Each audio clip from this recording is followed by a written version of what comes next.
easy to feel. This is a true story. It happened to a friend of mine. Anna was busy mulling over how she was going to explain to her parents when she returned home that she was maintaining a solid D average. Well, she never was one to fret about much, but it was quite a quandary she found herself in. Of course, it was completely of her own doing. Her sorority sisters made jokes that the D stood for daydreaming, as that seemed to be what Anna did best. They weren't much for offering sympathy. In fact, they voted Anna sloth of the school term and awarded her the task of cleaning the sorority house attic. She came across an old trunk.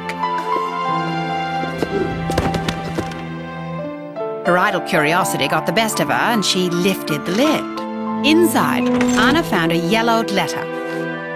It was dated March 17, 1780, and was addressed Dear Mother and Father. Anna, not all that anxious to undertake the job of cleaning, couldn't help but read on. I'm sorry I've been remiss in writing you this term, but if you bear with me, I will try to explain. The trip went well, the carriage was well appointed, and the horses were strong and true. The countryside was beautiful. However, things took a dramatic turn when our carriage was held up by a highwayman. The last thing I remember, he was slicing the air with a razor-sharp rapier. Then I believe I must have lost consciousness.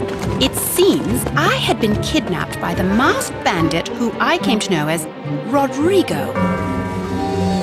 And together we sailed off for adventures on the high seas.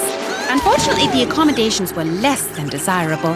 In fact, I was tossed below deck with little food and water. Oh, how I longed to feel the warmth of the sun on my face. Then one day, my wish came true, though it was not as I expected. Any romantic notions I once had about life at sea were quickly quelled, for it was a hard life indeed. I was awarded the duty of swabbing the deck.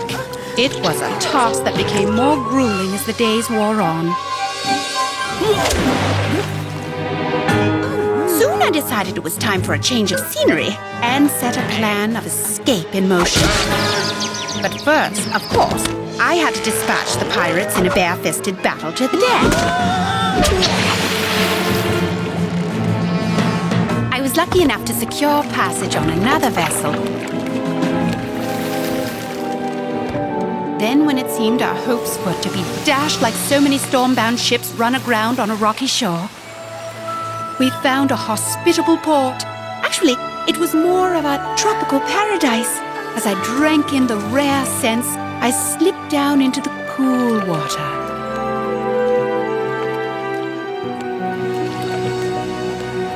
Once I ridded my body of the swamp leeches, we were welcomed to the island by a tribe of natives. Oh, how colorful they were with their bright face paint. They were nice enough to treat us to many of the local delicacies like beetle larvae, spider's eggs, and their traditional staple, which appeared to be some kind of exotic noodles. At first, we thought the natives were trying to tell us that the dish would help make us smarter. Imagine our surprise when we realized that we were in fact eating real brains. Thus, the final chapter of our journey ended with a fond farewell to our newfound friends and a hasty return to our ship. We were lucky enough to procure some oars for the return voyage and were picked up along the way by a galleon of Spaniards and ferried back to the continent.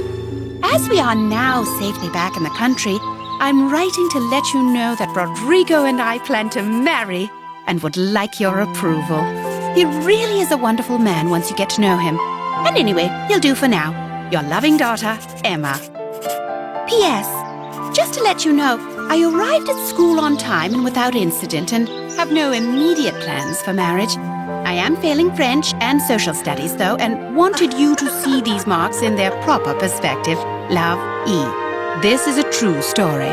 It happened to a friend of mine, Anna, and it gave her an idea. In fact, it inspired her to pen a very imaginative letter of her own. Dear Mother and Father,